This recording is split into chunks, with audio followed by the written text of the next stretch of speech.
یہ جو قرآن ہے نا قرآن، واللہ اس کو آج کچھ سمجھا ہی نہیں جا رہا، اور یہی وہ قرآن ہے جس کی وجہ سے اللہ رب العزت قوموں کو عروج دیتے ہیں۔ یہی وہ قرآن ہے جو کل قیامت کے دن گواہی دے گا ایسے لوگوں کے حق میں کہ جو لوگ اس کے حلال کو حلال جان کر اس پر اپلائی کرتے تھے اور حرام کو حرام جان کر اس سے بچنے کی کوششیں کرتے تھے، لیکن انفارچونیٹلی ہم نے قرآن کو 2 لاکھ کے موبائل کے بدلے اگنور کر دیا۔ جو لگاؤ ہمیں موبائل سے ہے نا، اس سے کئی زیادہ لگاؤ ہمیں قرآن سے ہونا چاہیے تھا۔ جتنا ٹائم ہم یہ لوگوں کا بیہودہ کنٹینٹ دیکھنے میں لگاتے ہیں نا، اس سے زیادہ ہم پر فرض یہ تھا کہ ہم قرآن کی آیتوں کو سمجھنے میں لگائیں۔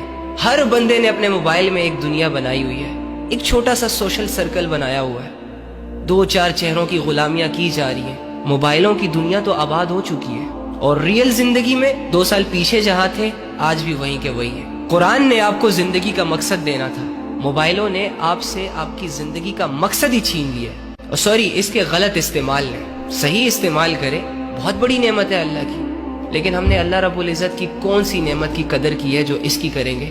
ہم تو پہلے اللہ سے مانگتے ہیں، اور جب اللہ رب العزت وہ چیزیں ہمیں دے دیتا ہے، ہماری ملکیت میں لے آتا ہے، تو ہم انہی چیزوں کو اللہ کے اگینسٹ استعمال کرنے لگ جاتے ہیں۔ یہ منافقت کی اعلیٰ مثالیں ہیں۔